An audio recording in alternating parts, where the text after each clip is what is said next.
Наталажувањето на масти во црниот дроб настанува кога некој конзумира повеќе масти и шекери отколку што неговото тело може да преработи. Често го слушаме овој термин, меѓутоа не е толку наивен, затоа што понатаму може да доведе до воспалителни процеси и промени на структурата на црниот дроб, кои водат до цироза и крајно до канцер на истиот. На светско ниво, 1/4 од светската популација пати од оваа состојба, а фактот што болеста не дава никакви симптоми, кажува доволно колку е опасна и подмолна и дека често се открива во својот краен стадиум. Од тука и потребата за почест мониторинг на тоа што се случува во нашиот организам преку повремени контроли на крвна анализа и ехо на внатрешни органи. Прво мора да се нагласи дека овој ден не е само за подигање на свеста и советување како да се третира веќе настаната состојба на неалкохолно замастување или оштетување на црниот дроб, туку првенствено како да се спречи да настане една ваква состојба која е во подем на светско ниво. Што значи овој ден не засега сите нас, зашто народната подобро да се спречи отколку да се лечи важи за секое заболување.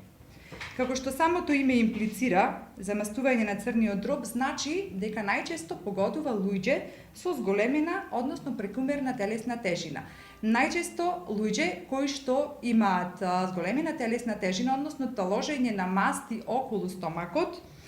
Меѓутоа, мастите не се проблем, оние масти кои што се гледаат со голо око, тие се само естетски проблем.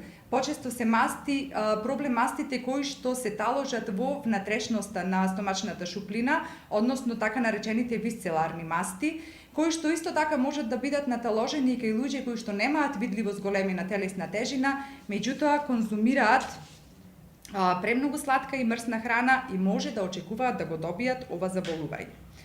Најчесто оваа состојба може да се очекува кај метаболниот синдром, односно група на неправилности во функционирањето на организмот, како дебелина, висок крвен притисок, висок шекер, искриен шекер, покачени масти како холестерол, триглицериди во крвта и слично. Колку е опасна, зборува фактот што 1 од 5 лица кои што имаат замастување на црниот дроб ќе развијат морфолошки промени во структурата на органот кои што водат до цироза, а од нив 1 од 10 лица ќе развијат канцер кој што доведува до откажување на работата на црниот дроб. Поради фактот дека моментално не постои третман и начин на лекување на ова заболување, треба да направиме целокупна промена на животниот стил, почнувајќи од исхраната, физичката активност и навиките во спиењето. Да започнеме со исхраната, на што треба да се обрне внимание. Прво треба да имаме навремени оброци во текот на денот, односно нутриционистички 3 главни оброци и 2 ужини помеѓу нив. Значи, не треба да се прегладнуваме најголем дел од денот и на сметка на тоа прегладнување останатиот дел од денот да се прејадуваме. Тогаш телото е константно во така наречен медицински процес на преживување, каде што складира се она што ќе го внесеме во текот на денот, од причина што хипотетички ако повеќе не му внесеме храна, да има со што да ги исхранува виталните органи и да не одржува во живот. Друга важна работа е контролата на порциите. Сите сме свесни колку треба да изгледа една нормална порција, меѓутоа нутриционистички совет е храната да се сервира во помали чинии и да се стане од масата тогаш кога сме сити. Планирањето на оброците е многу важно за целото семејство. Значи треба да се направи неделно мени и да се испазари навреме за да може оброците да бидат приготвени. Да се јадат 5 порции на свежо овошје и зеленчук во текот на денот, во сите бои на виножитото, само тогаш сме сигурни дека сме ги внесле сите потребни витамини, минерали, фитонутриенти што му се потребни на телото да функционира. Колкава е количината на една порција, односно колкава треба да биде една порција овошје или зеленчук, колку една наша тупаница или онолку колку што нашата дланка може да собере. Кога и како се јаде овошјето? Овошјето е препорачливо да се јаде наутро, затоа, односно до пладне, затоа што доколку го јадеме попладне или навечер, ние немаме време каде да го потрошиме тој шекер и тој се складира во форма на масти, односно гликоген. Препорачливо овошјето да се комбинира сладко со кисело овошје и да се комбинира секогаш со житарици семиња или семки, како не би се предизвикал претеран скок на шекерот во крвта. Во врска со салатата, кога да се јаде и каква? Пред секој ручек и вечера, како би се обезбедило телото со ензими кои што служат како катализатори за да се свари истата во дигестивниот тракт, а истовремено да се наполни желудникот со свежа и лесна храна како би се превенирало прејадување. Најчесто салатата треба да биде содржена од зелен лист зеленчук, а сите останати зеленчуци да бидат само како додаток. Например, домат и крставица не се салата, туку се само додатоци во салатата. Исто така треба да се напомене дека салатата секогаш треба да биде свежа, евентуално во зимскиот период дел од неа да биде ферментирана, меѓутоа никако и никогаш термички третирана. Например, цвекло и морков, кога се конзумираат во свежа состојба, тие го намалуваат шекерот во крвта, а кога се конзумираат варени, го покачуваат.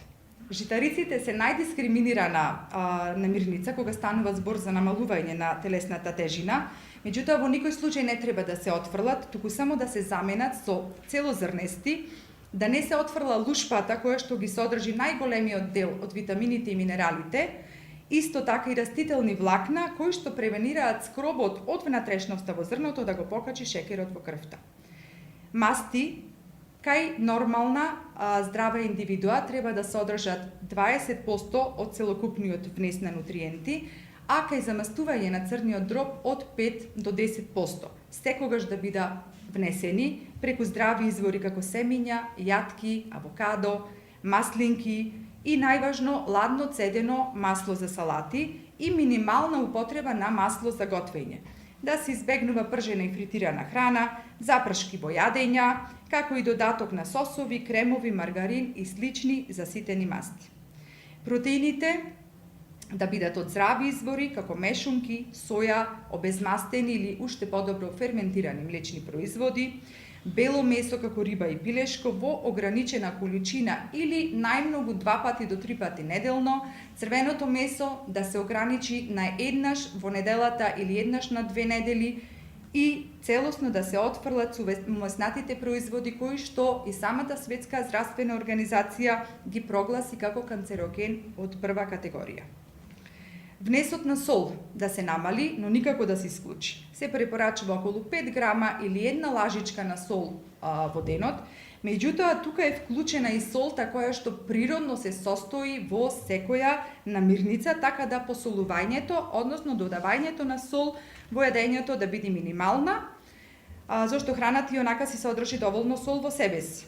Внесот на шекер да се ограничи, или по можност целосно да се исфрли од употреба, истото важи и за кафен и за бел шекер, евентуално како за сладувач во некои намирници да се додава малтекс, маџун, мед, јаворов сируп, стевија и слично.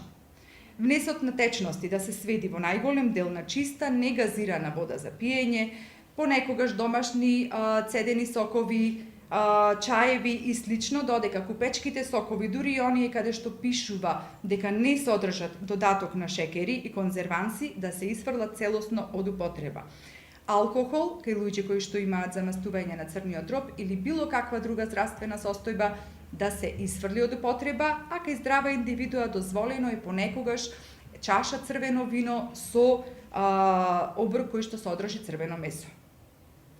И уште термички како да се третира храната, секогаш домашно да биде подготвена, секогаш варена или печена, никако пржена, да се одберат оброци каде што храната нема да има потреба да се третира долго, како не би се нарушила незината природна структура. Брзо сготвените оброци секогаш не заштедуваат време, но ни го заштедуваат и здравието. Физичката активност, исто како и храната, е клучен фактор во одржување на здрав организам и нормална телесна тежина. Прашањето е кога е идеално време да се почне со физичка активност. Одговорот секогаш е сега. Доколку предходно не сме биле физички активни, доколку имаме покачена телесна тежина или било каков здравствен проблем. Најдобро е и најпрепорачливо прво да се почне со пешачење, во должина и темпо кое што нам најмногу ни одговара, а ќе биде доволна да се забрза срцевиот ритам и да се испотиме. Секоја физичка активност треба да биде постепена и прогресивна и сосема е доволно на почетокот тоа пешачење да биде и само еден круг околу квартот каде што живееме, со тенденција понатаму да се зголемуваат метрите и километрите. Треба да се одбери физичка активност која нам ќе не исполнува. Не мора да е само пешачење, може да е возење на велосипед, може да е планинарење, може да е теретана, физички вежби, јога и слично. Тоа не е важно. Важно е да се движиме минимум 5 пати неделно, важно е да не почнуваме нагло, да не се преморуваме и да немаме нереални очекувања, да не дојде до разочарување или крајно да се откажеме. И за крај, третиот сегмент е сонот, кој што за целокупното здравје е исто толку важен како и исхраната и физичката активност. Недостатокот на сон се поврзува со пореметување на метаболизмот на човекот и води до претходно споменатиот метаболен синдром. Исто така, доколку сме ненаспани, многу јасно дека следниот ден сме уморни, немаме волја ни за вежбање, ни за вокуња. Колку да се спие? Препорачано е 7 до 9 часа кај возрасни индивидуи и 9 до 11 часа кај деца.